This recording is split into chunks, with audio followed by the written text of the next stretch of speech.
शुरू अल्लाह के नाम से जो बड़ा मेहरबान निहायत रहम करने वाला है। आज हम लोग देखेंगे 9th क्लास केमिस्ट्री के मोस्ट इम्पोर्टेंट टॉपिक्स जो हर साल पेपर में आते हैं। बस आप लोगों ने ये वाले क्वेश्चन याद करने हैं। हर चैप्टर में से 4-4, 5-5 हैं और इंशाल्लाह आपका 100% पेपर क्लियर हो जाएगा। आप देखेंगे इंशाल्लाह 100% आपका पेपर क्लियर हो जाएगा। आज हम देखते हैं 9th क्लास के इम्पोर्टेंट लॉ। चलिए भी शुरू करते हैं। बिस्मिल्लाहिर्रहमानिर्रहीम। फर्स्ट चैप्टर देखते हैं। सबसे पहले फर्स्ट चैप्टर में पहला क्वेश्चन है difference between compound and mixture. बहुत सिंपल सा है। उसके बाद है मॉलिक्यूल्स एंड मॉलिक्यूलर आयंस का डिफरेंस इसमें। फिर explain the types of the molecules with example. आपने मॉलिक्यूल्स का मतलब डेफिनेशन लिखनी है, एग्जांपल लिखनी है और उसको थोड़ा सा एक्सप्लेन कर देना है। उसके बाद है explain the branches of the chemistry with their scope. ये फर्स्ट टॉपिक है, ये भी बहुत इंपॉर्टेंट है।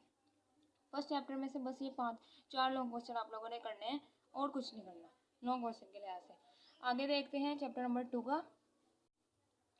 चैप्टर नंबर 2 में right 5 postulate of the Bohr atomic theory. ये बहुत बहुत इंपॉर्टेंट टॉपिक है, इसको आपने बिल्कुल भी स्किप नहीं करना है, इसको आपने करना है।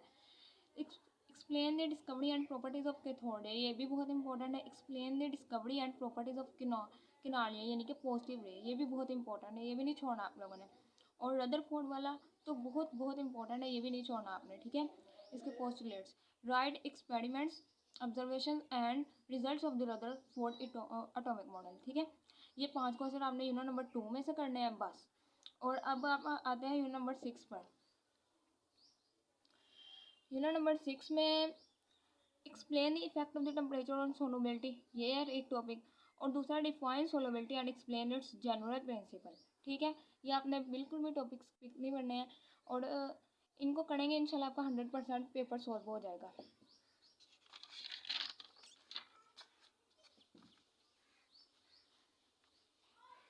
चले भी आगे हैं डिफरेंस बिटवीन, वही यूनिट नंबर 6 के ही difference between solution and colloids. Right 5 characteristics of the suspension. Suspension वाला आपने टॉपिक बिल्कुल नहीं स्किप करना। How can a solution be diluted, और डाइल्यूटेड वाला भी बिल्कुल भी स्किप नहीं करना, ये बहुत इंपॉर्टेंट है दोनों टॉपिक्स। आगे यूनिट नंबर 4। यूनिट नंबर 4 में हम देखते हैं कोवेलेंट बॉन्ड और इसकी टाइप्स। बहुत बहुत बहुत इंपॉर्टेंट है, इसको छोड़ना नहीं है आपने, स्किप बिल्कुल नहीं करना। उसके बाद है कोऑर्डिनेट कोवेलेंट बॉन्ड, ये भी बहुत इंपॉर्टेंट है, इसकी डेफिनेशन लिखनी है, थोड़ा सा एक एग्जाम्पल लिख के एक्सप्लेन कर देना है बस। उसके बाद है आयनिक बॉन्ड, ये NaCl के लिहाज से बहुत ज़्यादा इंपॉर्टेंट है। फिर करैक्टरिस्टिक कंपेयर करनी है आयनिक बॉन्ड के और कोवेलेंट कंपाउंड्स की। उसके बाद है ये बहुत इंपॉर्टेंट है, मोस्टली पेपर में ये आता है, और ये कोवेलेंट बॉन्ड वाला ये वाला, ठीक है। उसके बाद है define and explain hydrogen bonding with example, ये भी बहुत इंपॉर्टेंट है। यूनिट नंबर 4 के जो क्वेश्चन है ना, ये बहुत ज़्यादा इंपॉर्टेंट है, इनमें से आपने एक भी स्किप नहीं करना है। उसके बाद यूनिट नंबर 5 पे आ जाते हैं। यूनिट नंबर 5 में है जो बॉयल्स लॉ, ये बहुत बहुत इंपॉर्टेंट है। तकरीबन हर साल या मॉर्निंग में या इवनिंग में एक टाइम में ज़रूर आता है, ठीक है। एक्सप्लेन द चार्ल्स लॉ, एक सुबह टाइम आ जाता है, एक शाम टाइम आ जाता है, ठीक है। Define diffusion and explain factors, diffusion और उसके फैक्टर्स को एक्सप्लेन करना है। फिर वेपर प्रेशर और उसके फैक्टर्स को, और फिर एवेपोरेशन और उसके फैक्टर्स को करना है। एंड पे आ जाते हैं नंबर 7 पे। ये नंबर 7 में आ जाता है सबसे पहला ऑक्सीडेशन नंबर और इसके रूल्स, बहुत इंपॉर्टेंट है। उसके बाद है इलेक्ट्रोप्लेटिंग, ये बहुत मोस्टली इंपॉर्टेंट ये टॉपिक है, तकरीबन ये आता ही है पेपर में हर साल। उसके बाद है electroplating of the silver and chromium, इसको बिल्कुल भी स्किप नहीं करना है आप लोगों ने। उसके बाद है तीसरा क्वेश्चन है इलेक्ट्रोलाइटिक सेल, ये वाला। चौथा है इलेक्ट्रोलाइसिस ऑफ वाटर, ये very very very important question है। 5वें पे आ जाता है इलेक्ट्रोलाइटिक और गल्वानिक सेल में डिफरेंस, ठीक है।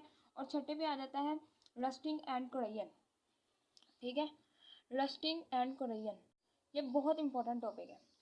रस्टिंग एंड कोरेजन बहुत बहुत इंपॉर्टेंट टॉपिक है। इलेक्ट्रोलाइसिस ऑफ द वाटर, ये बहुत इंपॉर्टेंट टॉपिक है, ठीक है। और उसके बाद ये सिल्वर और क्रोमिनियम वाला, ये बहुत इंपॉर्टेंट टॉपिक है, इनको आपने बिल्कुल भी स्किप नहीं करना है। ये थे जी 26 बनते हैं तकरीबन लॉन्ग क्वेश्चन। अगर आपने इन क्वेश्चंस को कर लिया ना, इंशाल्लाह आपका 100% पेपर क्लियर हो जाएगा।